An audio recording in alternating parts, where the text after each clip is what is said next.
আমরা সবাই কিন্তু নুডলস ভীষণ পছন্দ করি।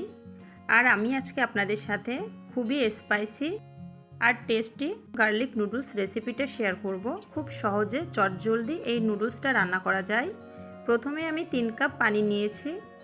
এখন এই পানিটা যখন ফুটে উঠবে তখন আমি এর ভিতর ম্যাগি নুডলস দিয়ে দিলাম 2 প্যাকেট।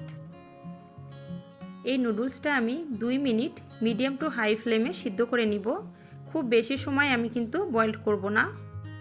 মোটামুটি একটু হাত দিয়ে চাপ দিলে যখন নুডলসটা ভেঙে যাবে বা চাপ দিলে যখন নুডলসটা ছেড়ে দিবে তখন কিন্তু নুডলসটাকে নামিয়ে ফেলতে হবে। বেশি সিদ্ধ করবেন না, দেখে বোঝা যাচ্ছে।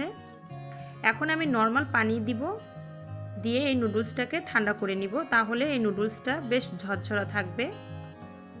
এরপর আমি একটি বোলের ভিতর নিয়ে নিচ্ছি 1 টেবিল চামচ সয়া সস, নিয়ে নিব 1 টেবিল চামচ টমেটো সস। সসটাকে আপনারা বাড়িয়েও দিতে পারেন। এরপর আমি 1 টেবিল চামচ চিনি অ্যাড করে দিলাম।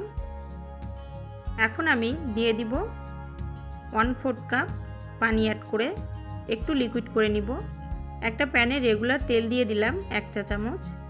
এর ভিতর আমি 1 টেবিল চামচ রসুন কুচি দিয়ে দিলাম। রসুনের ফ্লেভার যদি বেশি ভালো লাগে এটা আপনারা বাড়িয়েও দিতে পারেন, সমস্যা নেই, টেস্টটা কিন্তু একই থাকবে। এখন আমি সসের ওই মিশ্রণটা ঢেলে দিলাম। আমি কিন্তু চুলার আঁচটা মিডিয়াম রেখেছি। এরপর দিয়ে দিচ্ছি 1/2 চা চামচ চিলি ফ্লেক্স। চিলি ফ্লেক্সটা দিলে এর ফ্লেভারটা আর স্পাইসি ভাবটা মুখে দিলেই খুবই ভালো লাগে, ঝাল ঝাল একটা ব্যাপার থাকে। একটু নাড়িয়ে নিচ্ছি। এরপর আমি নুডলসের সাথে যে টেস্টিং সল্ট থাকে সেই সল্টটাকে দিয়ে দিলাম।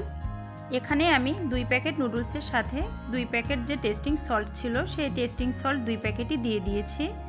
এবার একটু নাড়িয়ে যখন আমার গ্রেভিটা একটু ঘন হয়ে আসবে তখন আমি সিদ্ধ করে রাখা নুডলসটা আমি দিয়ে দিব।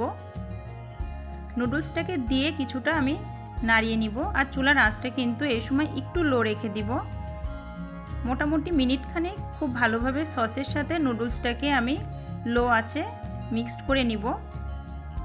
সসটা যখন নুডলসের সাথে খুব ভালোভাবে লেগে যাবে তখন আবার চুলার আঁচটাকে বাড়িয়ে আমি মিডিয়াম করে দিব। এ সময় আমি আবার 3 থেকে 4 মিনিট কুক করে নিব মিডিয়াম আঁচে।